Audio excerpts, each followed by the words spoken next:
Hey Frontline fans, welcome back to Comic Frontline, and fans, you're back with me, Mike Spider Slayer, getting ready to do the first episode of Pay It or Slay It. That's right, guys. This is a comic overview series. That's right. Instead of doing a countdown, I randomly select 10 comics for the week and discuss them with all of you, and I make my decision if you should pay for it or if you should slay it. Now, just to let you guys know, every once in a while, I might rip up that really bad comic book or take a page out of it to complete the story. But this is not the show where I'm going to destroy every single comic book that I don't like. So I just want to throw that disclaimer out there. I just want a nice review show or overview show so all of you can enjoy my opinions on more than couple of books a week per month. And whatever you like to put in the comments below, whether you enjoyed a series or dislike the series, please put it in those comments below. And any feedback to make the show better would be greatly appreciated. So, all right, guys, here we go. Let's get started. And I'm going to talk about the first comic of the week. And the first one we're talking about is Batgirl, Birds of Prey, issue number 1. Now, I read the Rebirth issue, and I really enjoyed the issue. However, the first issue, or that Rebirth special, I didn't like the artwork, but it had a good overview of what, Barbara Gordon was, where she came from, and everything like that. So when I picked up this issue, I'm like, okay, what's issue number 1 going to be about? So in this book, you get a big, long story just about Black Canary and the Huntress and everybody just going after the same, I guess, people or whatnot. I just wasn't a huge fan of this book overall in general. There was some action going on in this book, but the one thing that I disliked about it was the artwork. I thought the facial expressions were really off in this book. And there was just too much like standing around, and it had to do with, a lot of the mafia aspect of the series and things like that. And I just wasn't a fan, and there was a lot of fighting going on between the Huntress and Batgirl, how they just didn't get along, or Black Canary. And to me, when the fighting was going on in this issue, it just felt like it felt really stiff and it felt choreographed. I don't know how I could feel choreographed in a comic book, but for me, it just did. It was like, hooah, yeah, yeah. And so for me, I did not like this book. There's just a lot of things that were off for me, and I found it just really boring in many ways. There was people in here that I really didn't care about, and it didn't really scream out to me, no pun intended, Black Canary, that why should I pick up issue number 2? There wasn't anything there that left this huge cliffhanger besides, them trying to find this this person that's posing as Oracle. So besides that, that was the only thing that was like, that's okay, but we talked about that in the Rebirth issue. So for me, this was just an okay book. Now, should you buy it? Should you pay for it? Should you slay it? I say, you're going to make a decision on that. I don't say slay it. I don't think it was that horrible of a book. I just feel like this type of book is not made for everybody. I don't think that if you like the, street level type of characters, this may not be for you. If you don't like this style of artwork, this may not be for you. And yeah, so, in the end, I got to give it like a 3 out of 5 stars. It really was okay. So, I don't think it's worth slaying, though. It's not that bad. Just not my taste. All right. Next book that we're going to talk about this week is Superman, issue number 5. Now, this series has been really well done. This plays a lot of tribute to the reign of Superman. If you remember back in the 90s, we had the Eradicator Superman, and he was the guy that always kind of poked fun at, like, the Terminator, you would think. He wears the funky glasses and things like that. And really, recently, he's been harassing Superman and his son to try to eradicate the human side of him so he can become pure Krypton and bring back Krypton again. And all these souls are trapped in the Eradicator. I think the artwork and the coloring are really well done in this series. I enjoy it. I love this, again, the sunglasses or the Eradicator's eyes, and he sucks up people's souls and things like that. And in 2 issues ago, he sucked up Crypto, and we haven't seen him since. So throughout this issue, you wind up seeing John and Superman battle the Eradicator. Superman actually winds up getting sucked up through the Eradicator, but somehow within his body, he winds up sucking in all the other souls of Krypton as the Kryptonians as well.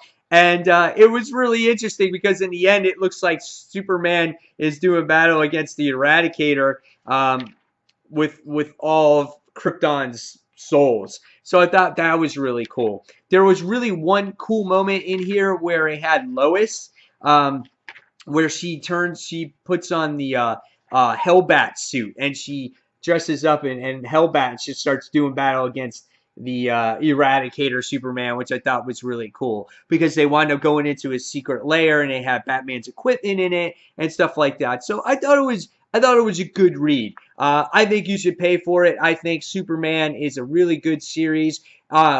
Maybe not as, when you read that first issue, you were like, oh, dude, it's the Eradicator Superman. Or second issue with the Eradicator Superman and then Crypto got sucked up.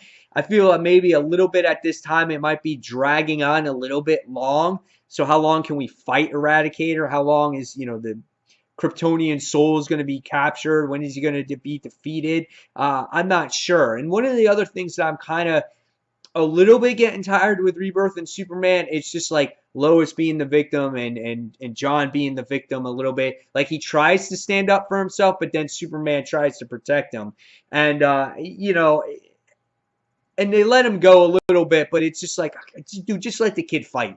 Just let him be Superboy and just let him fight and kick ass, But nevertheless, it's a good series. I really enjoy it. I definitely think you guys should pay for it. Check it out if you haven't yet.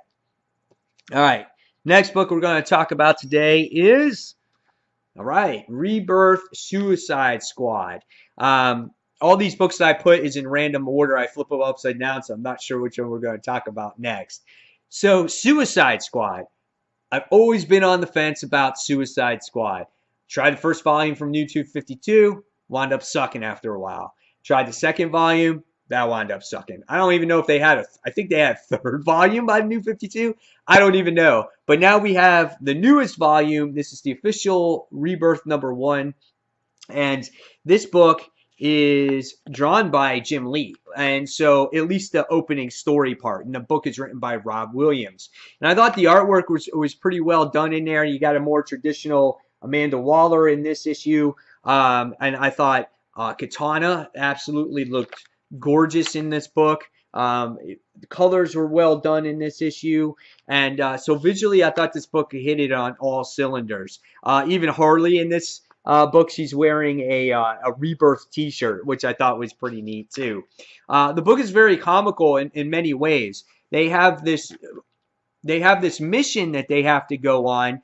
And I think it was some kind of Russian mission or whatnot, I forgot, or Siberia. And so they had to take this like spaceship up there. And not everyone's agreeing there because it had to be in secret, and they had to drop themselves down in there. And so they're all in this spacecraft with each other.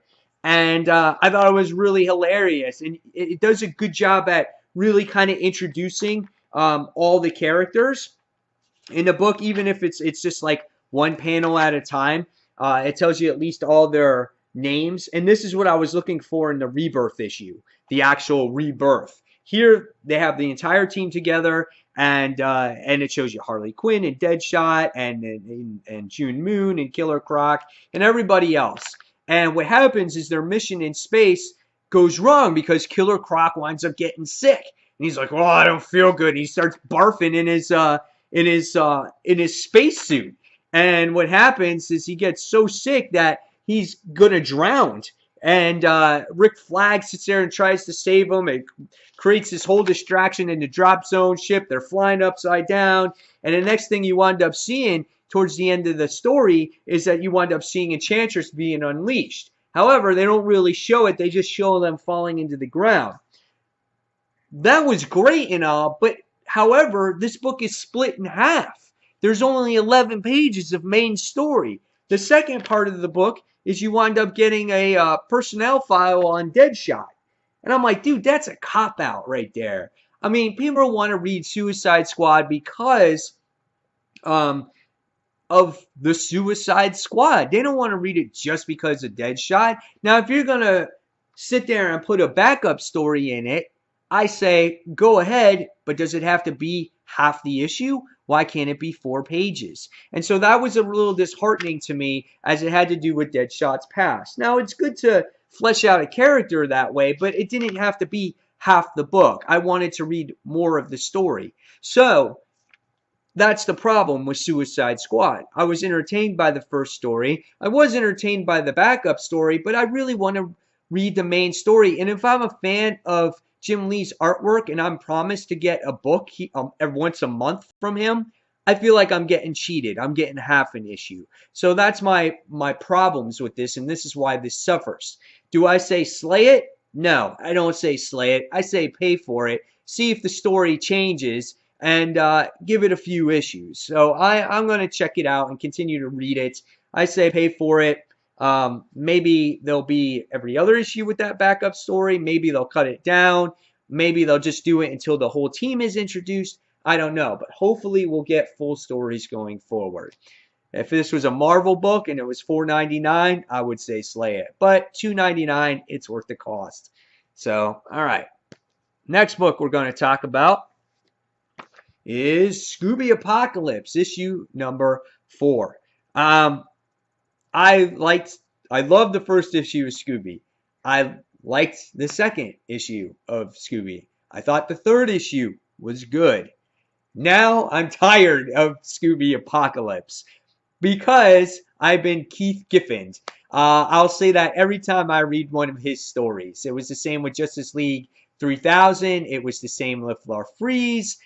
This is a series that has just worn me to the bone. His book is so exhausting to read. He puts so much dialogue in his issues. Every single page is at least 7 panels long, and the progression of the story is so slow that you really start to fall asleep. The art is pretty good, but in the end, it's just too long and too drawn out of Scooby and the gang trying to find out what's going on with this apocalypse. How's it caused? What's the problem? And the jokes are not even funny anymore. It just starts getting old. Once again, you can see 6 panels, and it just keeps going and going and going. And the setting of the story is very bland as well, as most of it takes place in the Mystery Machine. I'm even tired of just showing it to you. So I think that the artwork is cool. I think the creatures are good to look at. But I think at this point, when it comes to me reading Scooby Apocalypse, I will not be reading it anymore. I'm going to drop it. Is it worth a slay? No, I don't think so. I don't think it's worth the slay. I still think it has an audience out there for people, especially people who are Scooby fans and do appreciate Keith Giffen's writing. But if you're not a person that's in it for the long haul, this is definitely not the book for you. So I will be officially dropping Scooby Apocalypse right now. All right. Next book we're going to talk about is Rebirth Justice League. This is issue number 3. Book is $2.99. It's written by Brian Hitch, and the artwork is done by Tony S. Daniel. I'm always a fan of Tony S. Daniel's artwork, and I think it's very pretty. And here we get to see Wonder Woman doing battle against this Kindred character who's sucking up all the souls of people, and somehow there's a whole bunch of these entities that are roaming the earth, and then they're combining to become like Voltron or some kind of Power Ranger or Zord or something like that. In the end, you can see that they're like all these different entities. The thing when it comes to Brian Hitch and his Justice League, it's always this monumental ground leveling destruction that's happening on Earth. And even though it's kind of cool, in many ways, this is not the story that I was expecting for a first issue. It kind of just happened. We just got the team that was here. We added a couple new members. Next thing we found out, we got some creatures invading all of Earth, and the Justice League is in one part, and then the Justice League is in another part, and Justice League is in another part, and other people in Justice League, they're in another part. And the next thing you wind up finding out is that they're stopping all these different entities from forming. And I don't know, there's something missing. I feel like there's a lack of true story. Where in Hitches, I just feel like it's more about stopping this main bad guy. Jeff Johns just put everything into motion so well that I just feel like there's something missing. It just feels like the Justice League is just there. They don't have any emotion, if that makes sense to you. They're just like, hey, here we are. And then the only emotion that they try to shove in there is the whole Superman and Lois thing, where it's like, okay, Lois, I gotta join the Justice League now. Do you feel sorry for me? Oh, Clark, I don't want you to go, but you have to. And it's just like, oh, but we gotta protect our family and John and blah, blah, blah. We're already past this in other issues of Superman and Action Comics. And it's like we're reliving that stuff again. It's just, we don't need to see it for a third time. And that's where I have a problem with this. So they try to throw that emotion at you, but at this point, it's emotionless because it's like I've seen it in all those other books. So in the end, I feel that Justice League is okay. Superman tries to save the day, but you don't really know what he's saving. He's going into the core of the earth to try to stop whatever it is that's happening. And it's just like, okay, that's good, Superman. Good. What's the rest of the Justice League going to do? So I don't know. It just seems like for me, Justice League is there. It's an okay book, but it's not great. And if you like Justice League and you're a hardcore Justice League fan like me, I'm going to keep picking it up. I'm not going to slay it unless it's just a really crap-ass issue. But nevertheless, I give it an average grade of like 3 out of 5 stars. All right, what's next on the list to talk about in our 10 comics?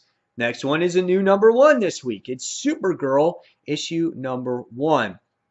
Kind of starts off in, I guess, a Supergirl fashion.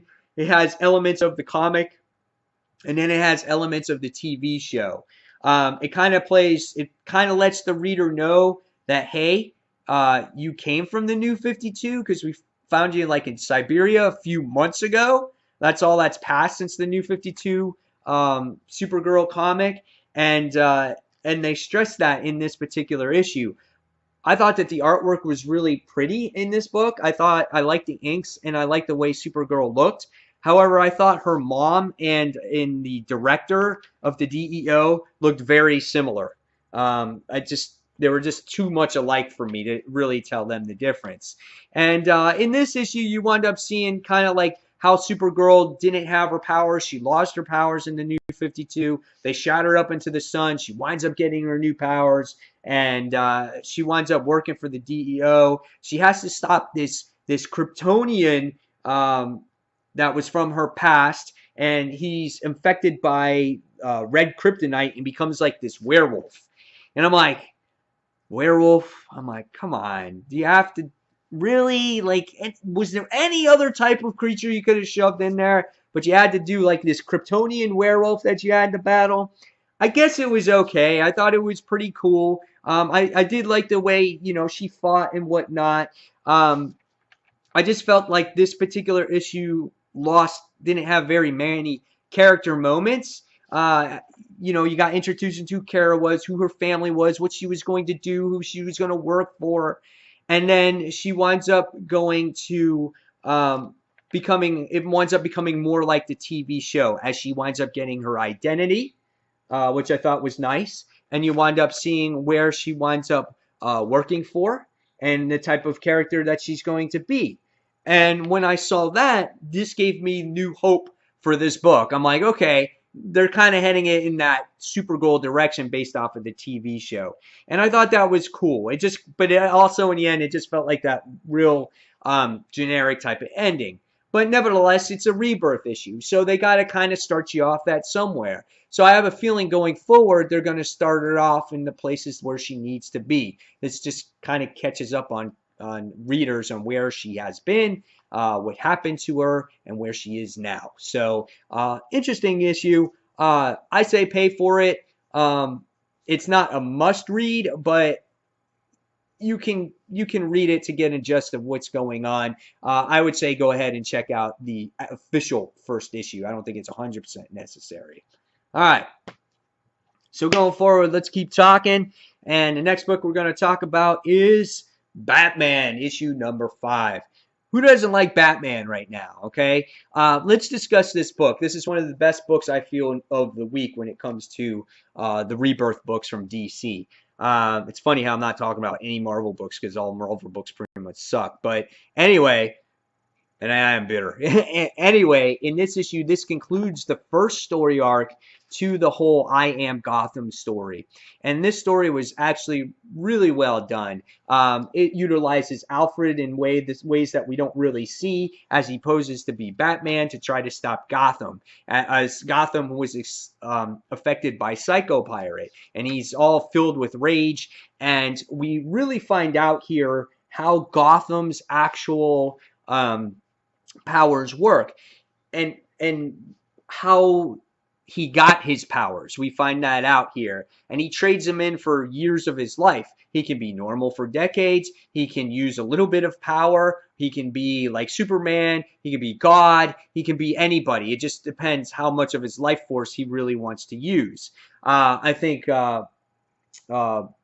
Finch's artwork is absolutely gorgeous in this book. Captures emotions from Gotham Girl. We really get to see that she, for the first time, is not really working with her brother.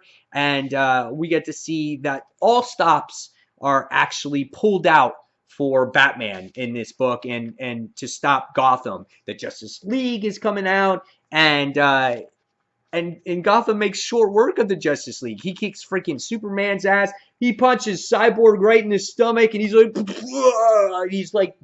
it's like dead. Gotham Girl can't even watch. She's like, what is my brother doing? I've never stood against him. I'm so scared. He shoves Aquaman's face in the pavement. He freaking crushes Flash. He jacks him right in the face. Wonder Woman, he tosses like a freaking, I don't know, like a bag of garbage. It's crazy. It's insane. So the whole book is absolutely insane. I really enjoyed it. You know, the ending of what's going to happen in this book is going to be amazing because it's going to have to do more with Gotham Girl, and hopefully she's in the DC universe just a little bit more because she has to deal with year one and everything. So I thought this was a really, really awesome book, and you guys should definitely check it out if you haven't read it yet. It's very emotional. She was forced to kill her brother. I mean, such great stuff here. So yeah, definitely check out the next issue. This is definitely pay for it, buy the first trade, do whatever you have to do. It's awesome. Really great artwork. Probably one of my favorite series so far from DC Rebirth right now. All right. Next book we're going to be talking about is Green Lantern issue number 5. I enjoyed Green Lantern issue number 5 this week as it's focusing on the whole Hellseed thing as we wind up getting to see Rage wind up coming down through Earth, and it's going to make this new planet for the Red Lanterns, and we get to see the Red Lanterns battle against Jessica and Baz in here to stop Dexter from planting that actual seed that's going into the ground. The thing that makes this book really well done is not only the beautiful artwork and the coloring in this book, but Jessica. Jessica's character is awesome because the DC universe really focuses on the character and a trait that's kind of overlooked in people's eyes. And Jessica suffers from anxiety disorder.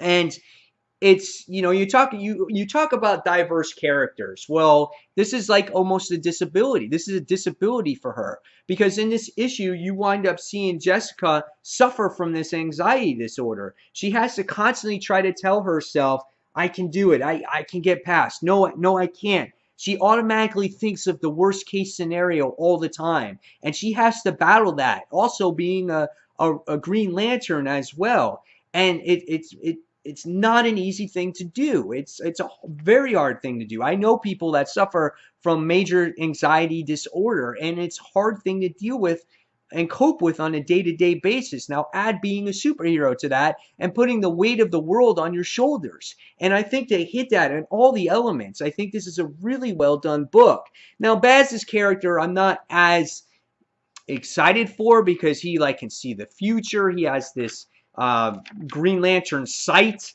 and I feel like in many ways it's called Emerald Sight. I feel like in many ways they may be trying to overutilize him now, where they underutilized him in the New 52. But nevertheless, I say definitely pay for it. This is a good book, and it really, again, taps into the whole anxiety disorder. And I love Jessica Cruz's character, and hopefully they flesh her out even more, and maybe eventually she overcomes that. We'll see what happens. So definitely, I say pay for it. Green Lantern issue number 5. All right, next is All New Wolverine issue number 11. Good book, I feel. However, towards the end of this book, they try to kill off a character, or you think they might kill off a character, just to get that jaw-dropping moment. And I don't think it will happen, because it will take away the effect from this book. Tom Taylor writes the book. The artwork is really well done in here. It's done by Guerrera, Ig Guerrera. I like the tones of the book too. The coloring is a little bit, it takes place like in a sunsetting type of set. And so it looks really well done. I like the facial expressions in here. I think Laura looks nice as well. In this book, you wind up seeing Captain America and the S.H.I.E.L.D. agents try to capture Old Man Logan. Because obviously, yes, once again, just like every freaking day, Ulysses has some kind of vision on everybody in the entire Marvel Universe that's going to cause a problem. And so they try to capture Logan. And Laura's trying to protect him, because, again, she feels that it's not right. That just because, you think he might commit a crime or something that might happen, is you're going to, take away his freedom. And Cap is like, well, it's just for right now until the time has passed. He can get whatever he wants. And again, Laura's like, but you're taking away his freedom. So everything starts to escalate in this issue. You get to see Gabby, and you get to see, who is it? Old Man Logan run away from Cap. And there were some funny scenes in this book, as you see him running through the apartment buildings, people eating dinner, people doing it in bed. I thought it was kind of funny. And then, and then there's this big battle that erupts, and they wind up saying that there's this vision that's happening where it's people on jetpacks. So the stuff is actually coming true, but it has to do with Captain America. He's the one that started the bullshit to begin with.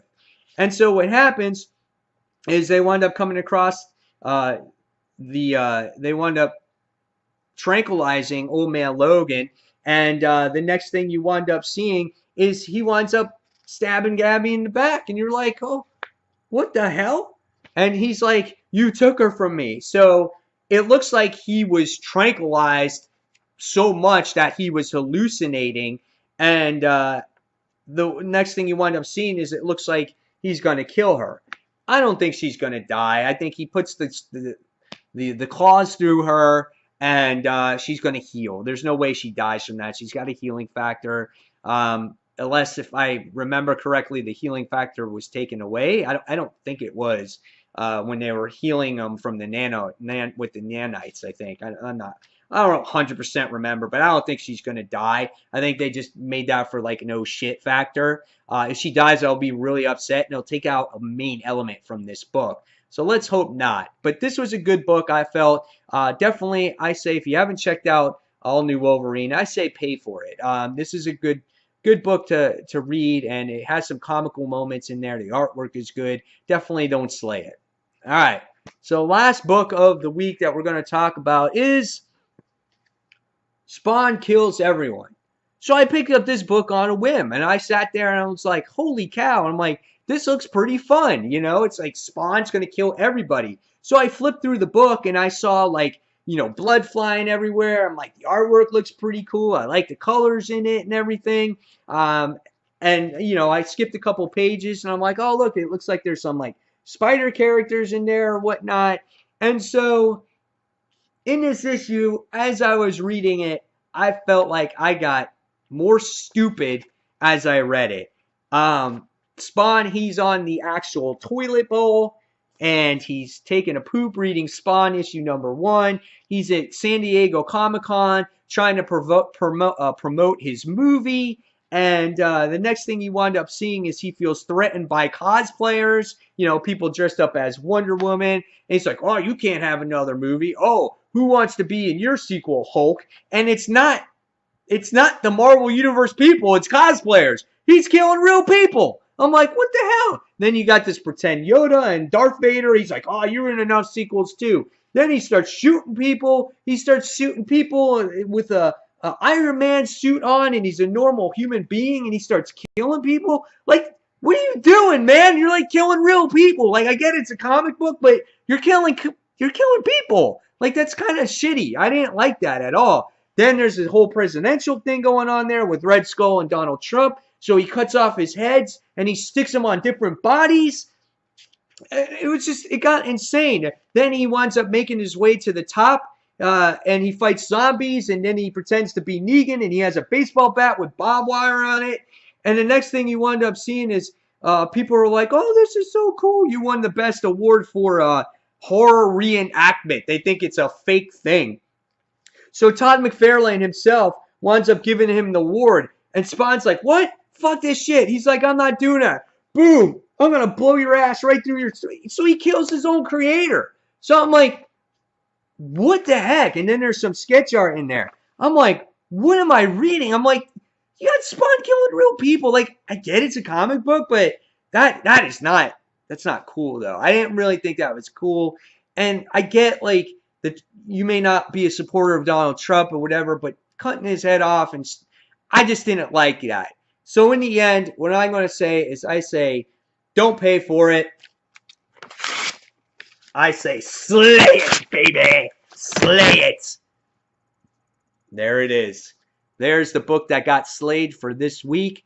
You guys, hopefully you enjoyed the first episode of Pay It or Slay It, episode #1. Now it's your turn in the comments below and tell me what you guys thought your favorite comics were for the week, what your worst comic books for the week were, and you have a particular comic book that you want me to review on Pay It or Slay It next week, again, leave it in those comments below. So again, fans, thank you as always for watching Comic Frontline, and until the next comic book review, this is Mike Spider Slayer signing off. Take care, guys. Bye.